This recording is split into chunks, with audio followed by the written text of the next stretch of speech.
오늘 우리에게 주신 하나님의 말씀은 사무엘하 15장 14절 말씀입니다. 사무엘하 15장 14절 말씀 제가 봉독해 드립니다. 다윗이 예루살렘에 함께 있는 모든 신복에게 이르되 일어나 도망하자. 그렇지 아니하면 우리 한 사람도 압살롬에게 피하지 못하리라. 빨리 가자. 두렵건대 저가 우리를 급히 따라와서 해하고 칼로 성을 칠까 하노라. 아멘. 안녕하세요. 오늘도 온라인 예배로 각 처소에서 주일 예배 함께 하신 여러분들을 주님의 이름으로 환영하고 축복합니다. 여러분들이 진심을 담아 예배 앉으실 때, 이 설교의 이 말씀에 귀를 기울이실 때 하나님께서 환경과 상관없이 필요한 은혜들을 각 사람에게 주실 것입니다. 그런 기대를 가지고 말씀을 함께 하셨으면 좋겠습니다. 시작해 봅시다. 오늘 설교 제목은 본문에 나와 있는 한 구절, 일어나 도망가자입니다. 일어나 도망가자. 그리고 이 설교 제목으로 자책에 대한 이야기를 해보려고 합니다. 여러분, 자책이 무엇이죠? 내가 과거에 했던 잘못으로 일이 틀어졌을 때, 어려운 일이 생겼을 때, 아, 이게 나 때문이었구나, 그 잘못 때문이었구나를 깨닫는 게 자책이에요. 그렇죠? 그러니까 자책은 좋은 것이죠. 내가 뭘 잘못했는지 알게 된 것이고 그거에 대한 책임이 무엇인지도 알게 된 것이니까 자책 자체는 좋은 것입니다.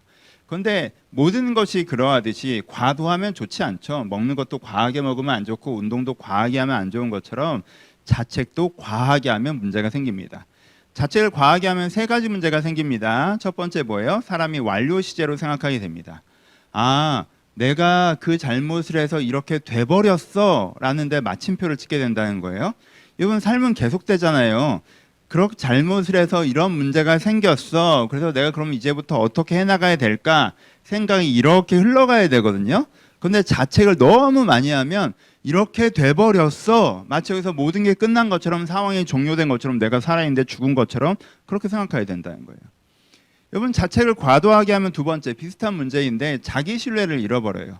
여러분 보세요. 내가 훨씬 더 좋은 상황에서도 잘못을 해서 문제를 망쳐서, 문제를 일으켜서 일을 이 지경으로 만드는 사람이잖아요.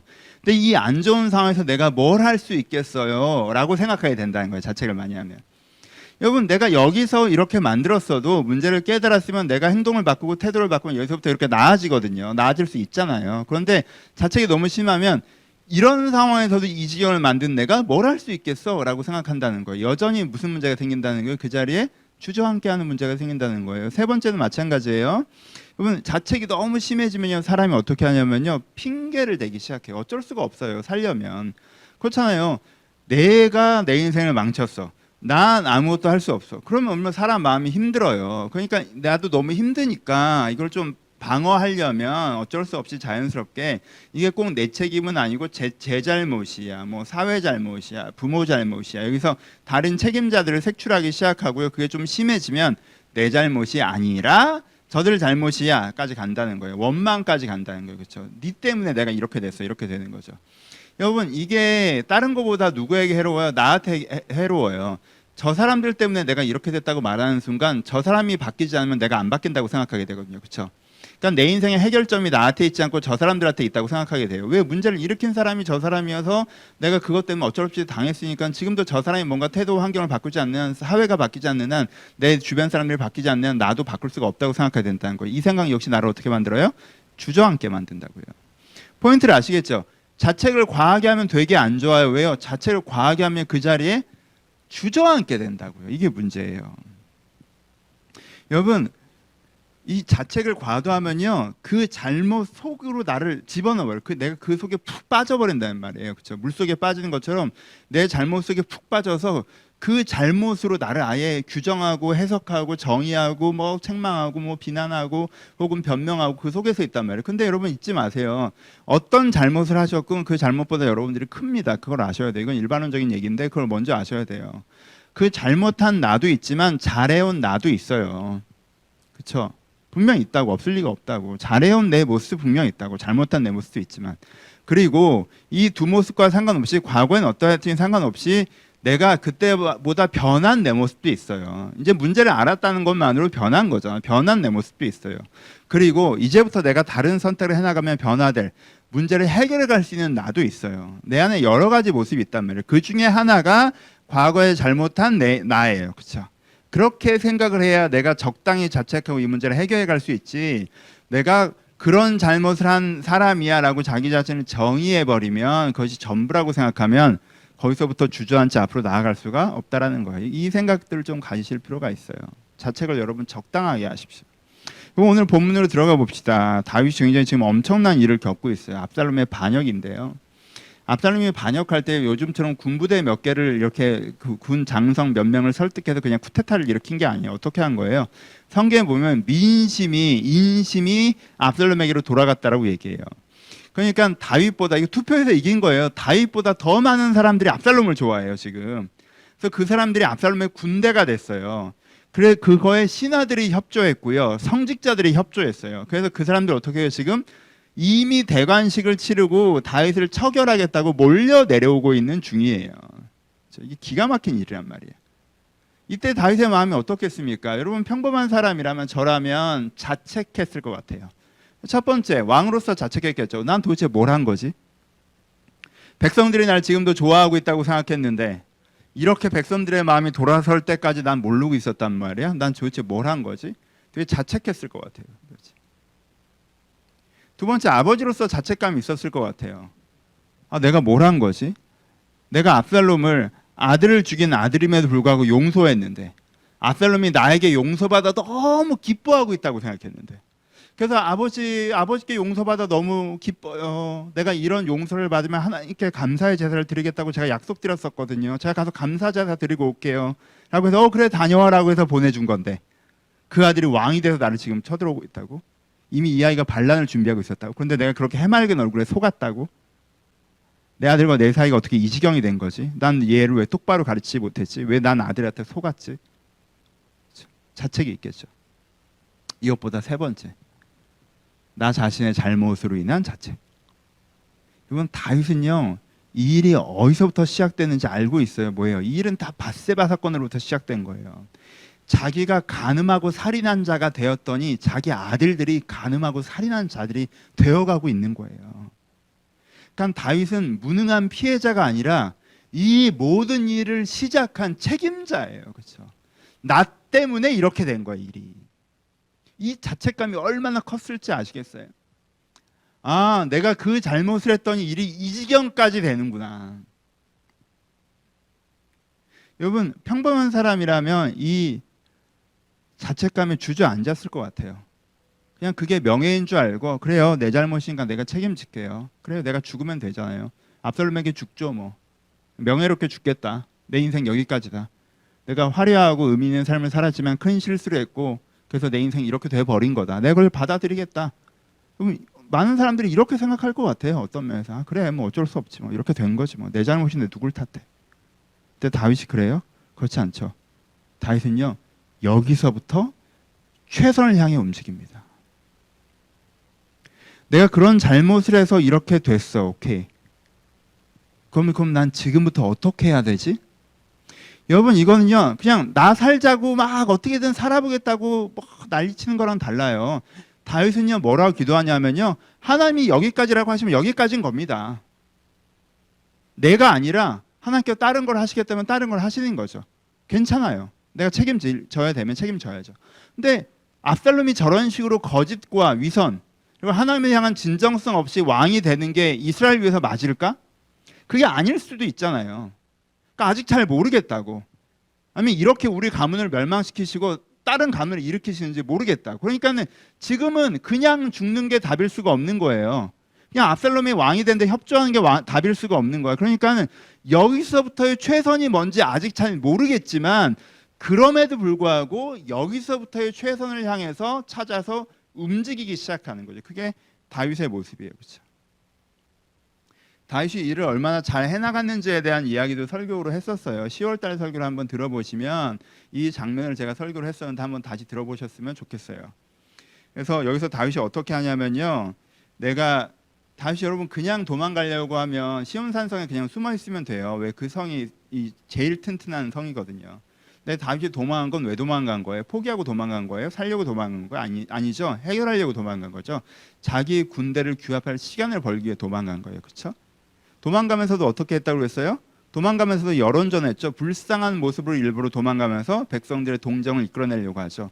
도망가면서 어떻게 하죠? 추격을 막으려고 후세를 투입하죠.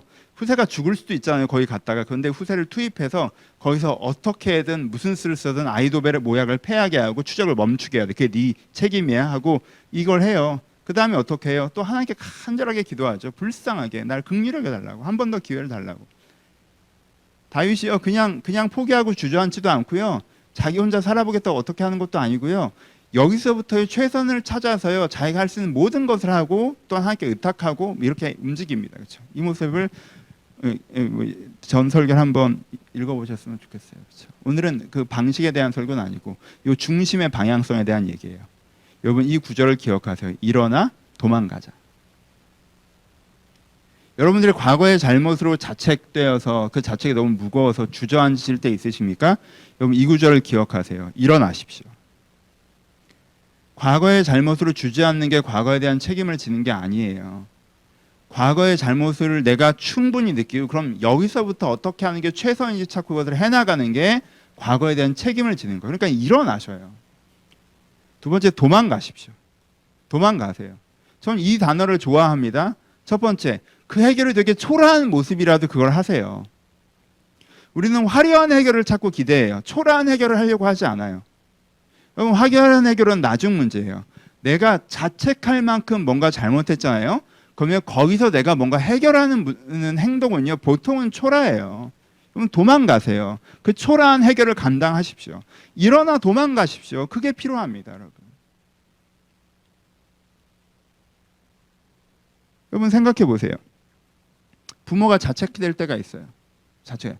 아, 내가 내 아이들에게 잘못했구나. 내가 아들에게 딸에게 잘못됐구나. 자책될 때가 있어요. 그럼 자책될 때 어떻게 해야 돼요? 이제부터 안 그러려고 해야 되죠. 그러면 어떻게 해야 될지 고민해야 되죠. 내가 이 아이에게 준 상처를 회복하기 위해서 그럼 내가 이제부터 뭘 잘해야 될지 생각해야 돼요. 그게 진짜 자책이에요. 그게 건강한 자책이고요. 그게 자기 잘못에 대한 책임이에요. 근데 많은 부모들이 어떤 실수를 범하는 줄 아세요? 내가 잘못해서 애가 그렇구나를 느낄 때 더 잔소리를 심하게 해요. 왜? 애의 약점이 곧 내 잘못을 드러내는 공격처럼 느껴지잖아. 그러니까 아니야, 네 탓이야를 다른 사람도 아닌 내 자식한테 한다고 막 애를 비난해요. 너 도대체 왜 그러냐고. 그렇죠? 여러분, 많은 부모가 심하게 화내는 이유가 자기 불안 때문인 거 아시죠? 자기 정죄감 때문인 거 아시죠? 그러시면 안 돼요. 그건 진정한 자책이 아니에요. 그건 과도한 자책이에요.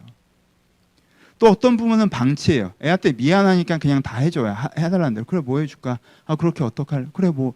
그럼 그게 건강한 게 아니잖아요.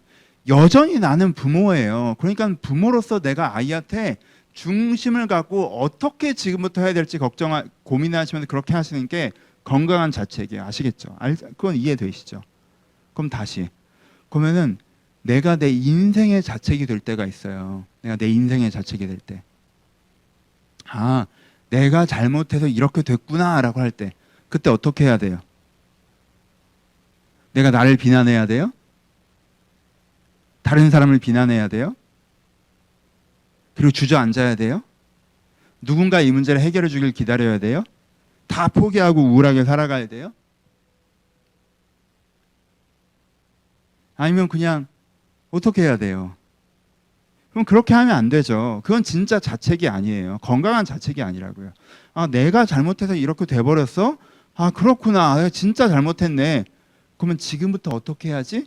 이게 진정한 건강한 자책이죠. 여러분 이걸 하셔야 됩니다. 여러분 저는 다윗의 여러 장면들, 다윗의 인생의 3기로 나눠보면 다윗의 1기는 골리앗을 잡는 다윗이에요. 하나님을 위하여 내가 뭐든 할 수 있다. 다윗의 2기는요, 이게 쫓겨다닐 때의 다윗이에요. 하나님에 의하여. 하나님 어떻게 할까요? 묻고 따라가는 다윗. 다윗의 3기는, 성경에 보시면 다윗의 3기는 어떤 모습인지 아시겠어요? 다시 한번 회복하는 다윗이에요. 그렇죠? 멋있게 하나님을 위해, 하나님에 의해 살아가는 그 완벽한 다윗도 있지만 3기의 다윗은 내가 하나님을 배반하여 이렇게까지 추락하였으나 여기서부터 어떻게 다시 한번 회복해 나가는가에 대한 다윗이에요. 그러니까 여러분, 많은 분들이 다윗 하면 1기의 다윗과 2기의 다윗만 생각하세요. 그리고 되게 거리감도 느끼시죠. 대단하다, 어떻게 저렇게 할 수 있어. 근데 3기의 다윗은 또 무관심하세요. 그럼 다윗에게 멀어지시잖아요. 그렇죠? 그럼 3기의 다윗에 깊은 관심을 가지셨으면 좋겠어요. 여러분, 이게 너무너무 대단한 거예요. 여러분, 사람은요, 자기가 잘못해서 인생이 무너져 내렸을 때 거기서 벗어나기가 너무너무 힘들어요. 왜? 이 자책감 때문에. 그냥 주저앉아 버린다고, 포기한다고, 핑계댄다고. 그렇죠? 내가 지난주에도 말씀드렸잖아요. 아사왕 같은 왕은요, 자기가 이렇게 잘했는데 이거 하나 잘못하고 그걸 나한테 지적해? 라고 해서 그냥 그 지적하는 사람들을 반격해 버려요. 되게 많은 사람들이 자기가 잘못했을 때 그것을 인정하지 않고 반격하거나 그걸 인정하고 주저앉아요. 근데 다윗은 그렇잖아요. 인정하고 주저앉는 것 같지만 인정하고 나서 그 문제를 해결해 가려고 한다고. 이게 우리가 필요한 거예요, 여러분. 이걸 하셔야 됩니다. 그러니까 여러분, 오해하지 마세요. 자책하지 말라는 말씀이 아니에요. 어떤 사람은 자책 아예 안 하려고 해요. 자기가 잘못해서 이 지경이 됐는데 뭐 어떻게, 이미 지난 일인데 뭐 다음에 잘하면 되지, 뭐 이렇게 안일하게 대처하세요. 여러분, 그렇게 안일하게 대처하는 사람이 다음에 잘해요? 아니에요. 똑같은 짓을 또 해요. 여러분, 그냥 자책을 하셔야 돼요. 자책을 하지 말라는 얘기가 아니에요. 여러분, 지금 다윗 자책을 안 하는 것 같아요? 여러분, 압살롬 사건이 해결된 다음에 다윗이 어떻게 하는지 아십니까? 압살롬이 결국 죽습니다. 수습 과정에서. 그러니까 성경에 보면요, 다윗 통곡한다고 기록되어 있어요. 왕의 마음이 심히 아파 물루로 올라가서 우니라. 마음이 심히 아팠다고 얘기해요. 그가 울어요. 뭐라고 울어요? 저가 올라갈 때 말하기를, 내 아들 압살롬아, 내 아들 압살롬아, 내가 너를 대신하여 죽었다면 압살롬 내 아들아, 내 아들아. 울부짖으면서 울어요. 내가 죽었어야 되는데 네가 죽었다. 이 자책을 아시겠어요? 이 모든 문제 출발점이 나였다. 내가 바세바 사건을 안 일으켰다면, 내가 너희들에게 좀 더 좋은 아버지였다면, 내가 너를 잘 가르쳤다면 이렇게 되지 않았을 텐데. 여러분, 다윗은 이 자책감이 있었어요. 자책감에 압도되지 않았을 뿐. 이 자책을 가지고, 하지만 자책으로 주저앉는 게 아니라, 그럼 여기서부터는 어떻게 나가야 될까? 이것이 우리 가운데 필요합니다. 말씀 마무리합시다. 여러분, 신앙을 갖는다는 건요, 엄격한 자기 직면과 선명한 소망을 동시에 갖는 거예요. 내가 내 중심적으로 생각하면 내가 별로 문제가 없는 것 같죠. 합리화돼 있으니까, 내 입장에서 얘기하니까 내가 다 맞지 뭐. 그럼 그건 신앙이 아니고 하나님 앞에서 나를 보셔야죠. 하나님 무조건 나한테 다 좋은 말만 해주길 바라지 마세요. 하나님이 지적하면 토라져서 그러지 마시고 엄격한 자기 직면을 해야 돼요. 그렇죠? 지난주에 설교했던 것처럼 다윗이 자기 죄를 알잖아요. 엄격한 자기 직면을, 내가 정말 문제구나, 내가 잘못 살아왔구나, 그래서 지금 내가 이렇구나 라는 자책을 하셔야 돼요. 그렇죠? 근데 어떻게 하셔야 돼요? 자책으로 주저앉아야 돼요? 아니에요. 신앙은 뭘 믿는 거예요? 기독교는 뭘 믿습니까? 여러분, 기독교는요, 핵심은요, 구원자 하나님을 믿는 거예요. 그렇죠? 선하신 하나님, 사랑하신 하나님도 중요하지만 기독교의 핵심은요, 구원하신 하나님을 믿는 거예요. 내가 이렇게 문제가 있지만 이 문제로부터 나를 해결해 가시는 하나님, 지난주 설교한 것처럼 문제 많은 나 자신을 바꾸시는 하나님, 그 내가 문제를 만들어 놓은 그 결과로부터 나를 또한 건지시는 하나님, 나와 내 삶에서 나를 구원하시는 그 하나님을 믿고 경험해 가는 것이 신앙이잖아요. 그렇죠? 그러니까 여러분, 두 가지를 하세요. 하나님의 존전, 코람데요. 하나님의 앞에서 내 존재를 파악하셔야 돼요. 하나님은 거울 앞에 나를 비춰보세요. 내가 지금 어떻게 하고 있는지. 이게 잘하고 있지 않다는 걸 우리가 알아야 돼요. 자책해야 됩니다. 자책으로 끝나서 안 돼요. 그걸 바꾸시고자 하신 하나님, 거기부터 나를 구원하시고자 하나님을 믿고 내가 하나님의 손을 붙잡고 여기서부터 걸어 나오려고 하셔야 돼요. 그러니까 여러분, 이게 뭐예요? 이 핵심 메시지가 일어나 도망가셔야 된다는 거예요. 여러분, 일어나세요. 자책에 머물러 있지 마십시오. 도망가십시오. 여러분들의 잘못된 모습으로부터, 여러분들의 왜곡된 삶으로부터 도망가셔야 돼요. 내가 이제 이렇게 살지 않겠다, 여기서 나오겠다라고 도망하시는 모습이 필요합니다. 그렇죠? 그것으로 말미암아 우리가 앞으로 더 나아갈 수 있습니다. 마칩시다. 여러분, 과거의 잘못으로 혹시 지금 무릎이 꺾여 있는 분들 계십니까? 거기에 적응하고 있는 분들 계십니까? 전 지난주부터 계속 같은 말씀을 전하고 있습니다. 앞으로 같은 말씀을 좀 더 전할 것입니다. 여러분, 그 구덩이로부터 나오십시오. 구덩이에 있지 않다고 외면하지도 마시고, 구덩이에 빠졌다고 절망하지도 마시고, 구덩이도 살만하다고 적응하지도 마시고, 그 구덩이부터 나오셔서 내가 하나님께서 나에게 허락하시는 원래의 삶, 원래의 내 모습, 그 하나님의 사람으로 다시 한번 살아내시기를 희망하시고 그렇게 추구하셨으면 합니다. 하나님 앞에 내가 선명한 문제의식과 명확한 구원에 대한 소망, 그리고 다윗처럼 정말 내가 할 수 있는 걸 최선을 다해 나가면서도 하나님께 간절하게 매달리는 그 모습, 이것들을 통해서 우리 하나님의 이것들을 통해서 내가 구덩이로부터 벗어나 하나님이 주시는 은혜의 삶으로 회복될 수 있을 것입니다. 이것을 받아 누리시기를 주님의 이름으로 축원합니다. 우리 같이 기도하시겠습니다. 여러분, 개인적인 기도 제목들로 기도하십시오. 우리 나라와 민족을 위해서 기도하십시오. 이 코로나 사태를 위해서 기도하십시오. 그리고 들으신 말씀 생각하시면서 혹시 그냥 익숙하게 그냥 외면하고 있지만 사실 이게 내가 고쳐져야 되는 내 모습인데, 회복돼야 되는 삶의 현장인데 라는 부분들이 있다면 그곳에서 하나님과 함께 회복되기를 소원하시면서 개인의 기도 제목 따라 함께 기도하시고 축도로 예배를 마치길 바랍니다. 기도하겠습니다. 이제 우리 주 예수 그리스도의 은혜와 하나님 아버지의 사랑하심과 성령님의 교통하심이 지금도 주님의 손 붙잡고 이 죄의 구덩이에서 벗어나기를 소원하는 모든 심령 가운데 이제부터 영원토록 함께 있을지어다. 아멘. 예배를 마쳤습니다. 이번 한 주도 하나님을 기억하시고 은혜 가운데 회복되신 한 주 되시기를 주님의 이름으로 축복합니다. 감사합니다.